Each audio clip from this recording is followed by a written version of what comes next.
नमस्कार साथियों, स्वागत है आपका हमारे इस यूट्यूब चैनल पे। तो आज हम बात करेंगे जो उत्तर प्रदेश के साथ ही साथ पूरे देश में जो लोकसभा का चुनाव चल रहा है उस चुनाव को लेकर जो तरह तरह के बहुत सारे ओपिनियन पोल सामने आ रहे हैं। उन ओपिनियन पोल में कुछ ओपिनियन पोल जहां पर इंडिया गठबंधन के पक्ष में है, तो कुछ ओपिनियन पोल एनडीए का जो गठबंधन है उस गठबंधन के पक्ष में है। तो आज हम ऐसे ही एक ओपिनियन पोल को लेकर आज सामने आए, जिसमें हम आपको बताएंगे कि इस बार भारतीय जनता पार्टी जिस तरह से 400 पार का नारा दे रही है वो नारा साबित होता हुआ नहीं दिखाई दे रहा। उसी के साथ ही साथ इस बार का जो चुनाव है उतना आसान भी नहीं होने जा रहा है जितना 2014 और 2019 में चुनाव हो गया था। क्योंकि जैसा कि आप लोगों को पता है, 2014 के जब चुनाव में जब भारतीय जनता पार्टी सत्ता में काबिज हुई और काबिज होने से पहले जब नरेंद्र मोदी को सामने किया गया तो नरेंद्र मोदी जी ने बहुत बड़े बड़े भाषण दिए।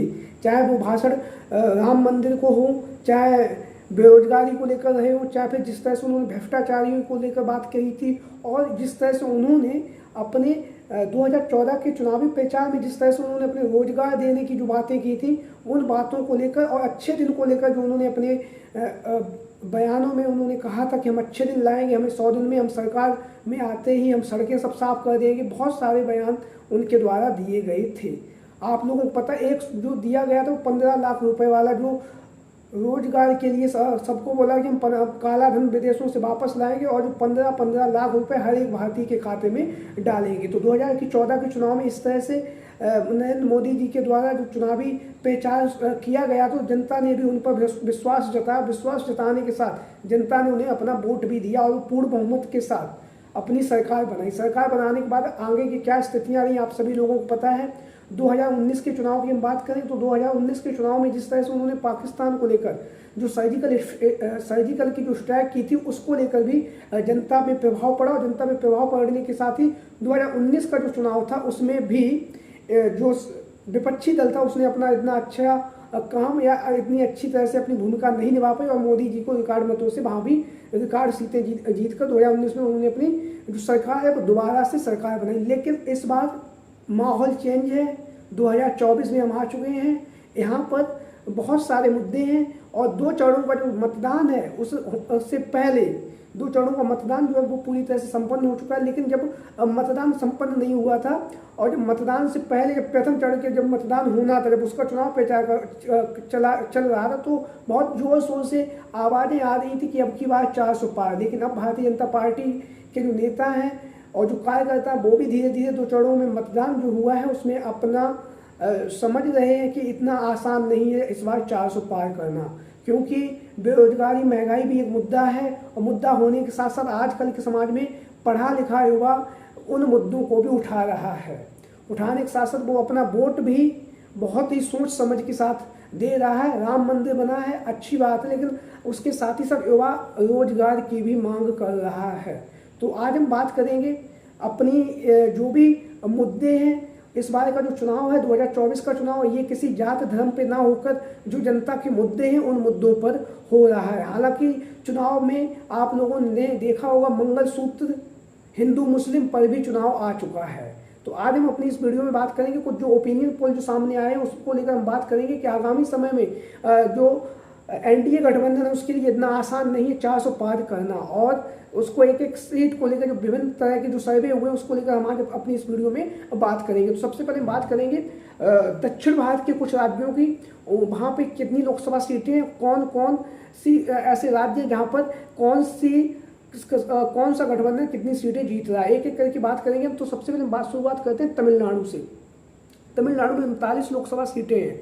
इन 39 लोकसभा सीटों में 39 जो लोकसभा सीटें हैं वो इंडिया गठबंधन के खाते में जाती हुई दिखाई दे रही है। वहीं पर एनडीए गठबंधन को 0 सीट दिखती हुई नजर आ रही है। वहीं पर दूसरी बात करेंगे केरल लोकसभा सीट, केरल में केरल जो राज्य है उस राज्य में जो 20 लोकसभा सीटें, उन 20 लोकसभा सीटों में 20 की 20 लोकसभा सीटें जो इंडिया गठबंधन उसके खाते में जाती हुई हमें नजर आ रही है। वहीं पर जो एनडीए गठबंधन उसे 0 सीट दिखाई दे रही हैं। अब तक जिस तरह के जो माहौल है, जिस तरह से ओपिनियन पोल सामने आए, तो इन दोनों राज्यों में मिला के लगभग 69 सीटें इंडिया गठबंधन बढ़त पे है। अब हम बात करेंगे तीसरे नंबर पर कर्नाटक, जहां पर अभी जो कांग्रेस की सरकार बनी है उस सरकार के हिसाब से यहाँ पे जो 28 लोकसभा सीटें हैं, 28 लोकसभा सीटों में से 18 जो लोकसभा सीटें हैं वहाँ पर इंडिया गठबंधन बढ़त बनाए हुए है। वहीं पर 10 लोकसभा सीटें जो हैं वो एनडीए के गठबंधन में जाती हुई दिखाई दे रही हैं।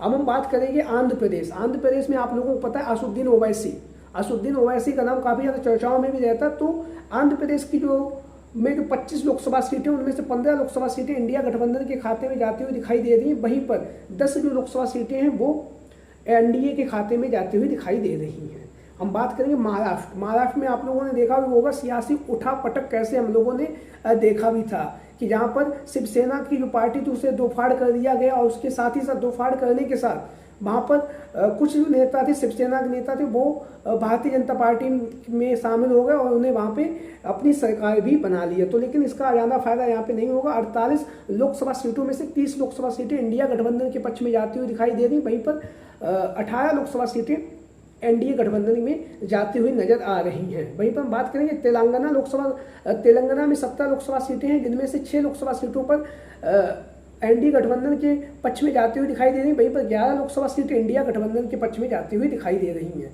वहीं पर हम बात करेंगे आगे गुजरात जहाँ से नरेंद्र मोदी जी स्वयं आते हैं, वहीं से अमित शाह जो वर्तमान समय में देश के गृह मंत्री हैं वो भी आते हैं। लेकिन यहाँ पर जो 26 लोकसभा सीटें, जहाँ पर 2019 के चुनाव में 26 की 26 लोकसभा सीटें जो गुजरात की थी वो भारतीय जनता पार्टी के खाते में पहुँच गई थी। लेकिन इस बार जो रुझान सामने आ रहे हैं जो उसमें से 20 लोकसभा सीटें बीजेपी के खाते में जाती हुई दिखाई दे रही। वहीं पर 6 लोकसभा सीटें जो है वो इंडिया गठबंधन के खाते में जाती हुई दिखाई दे रही, क्योंकि यहाँ से अभी वर्तमान समय में आम आदमी पार्टी और कांग्रेस का गठबंधन है और 2019 के चुनाव में इन दोनों पार्टियों ने गुजरात के अंदर अच्छा प्रदर्शन भी किया था।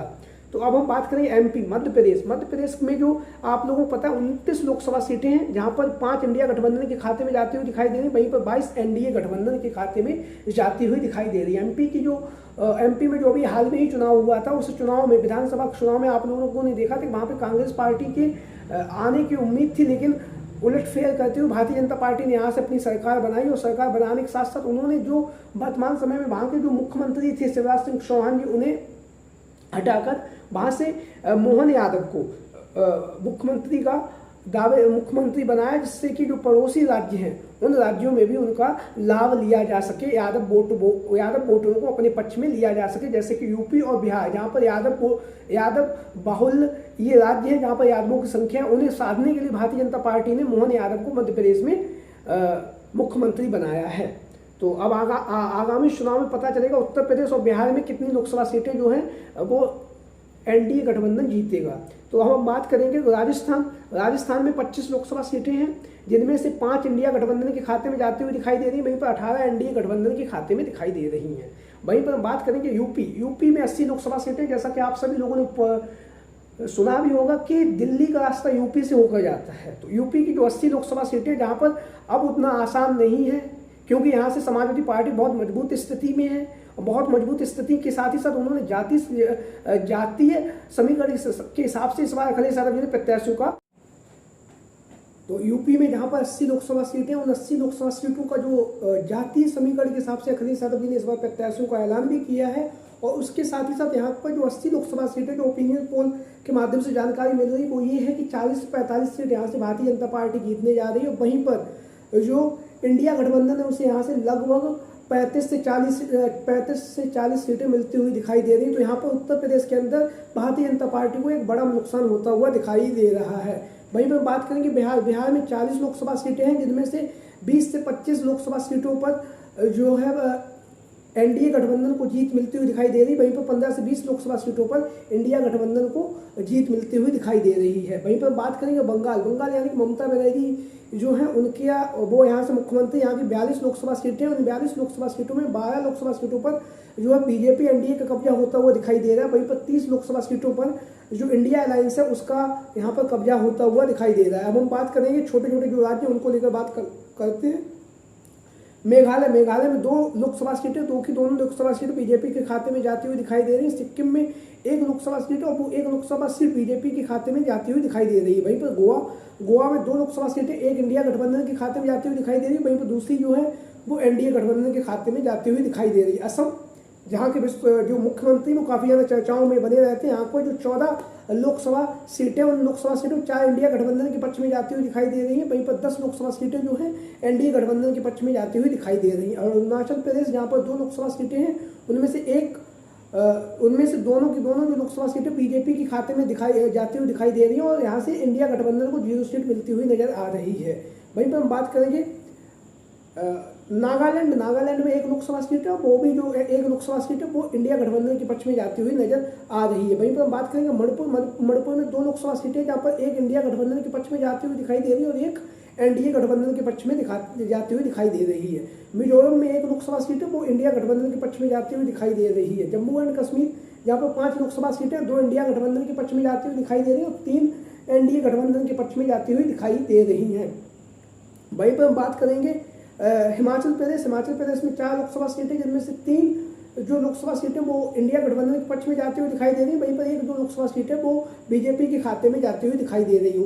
अब हम बात करेंगे उत्तराखंड की जो 5 लोकसभा सीटें हैं, उनमें से 3 लोकसभा सीटें कांग्रेस के खाते में जाती हुई दिखाई दे रही है। वहीं पर 2 लोकसभा सीटें यहाँ से जो बीजेपी है उसके खाते में जाती हुई दिखाई दे रही है। वहीं बात करेंगे पंजाब में 13 लोकसभा सीटें, जिनमें से 11 इंडिया गठबंधन के पक्ष में जाती हुई नजर आ रही है। वहीं पर 2 लोकसभा सीटें बीजेपी के पक्ष में जाती हुई नजर आ रही है। वहीं पर बात करेंगे हरियाणा में 5 लोकसभा सीटें जो हैं जो बीजेपी को मिलने के खाते में जाती हुई दिखाई दे रही है। वहीं पर हम बात करेंगे दिल्ली में 7 लोकसभा सीटें, इनमें से 2 लोकसभा सीटों पर इंडिया गठबंधन के पक्ष में जाती हुई नजर आ रही है। वहीं पर 5 लोकसभा सीटें जो हैं बीजेपी के पक्ष में जाती हुई नजर आ रही है। तो ये वो सर्वे हैं जो लगातार न्यूज़ चैनलों के माध्यम से भी किए गए हैं और उनमें लगातार इस बार उतनी लहर नहीं है। 400 पार का जो नारा है वो भी अब भारतीय जनता पार्टी के जो भी नेता है वो रैलियों में नहीं दे रहे हैं 2 चरणों के मतदान के बाद, क्योंकि मतदान में जिस तरह से गिरावट आई है उसको लेकर ये अंदाजा लगाया जा रहा है कि भारतीय जनता पार्टी का जो वोटर है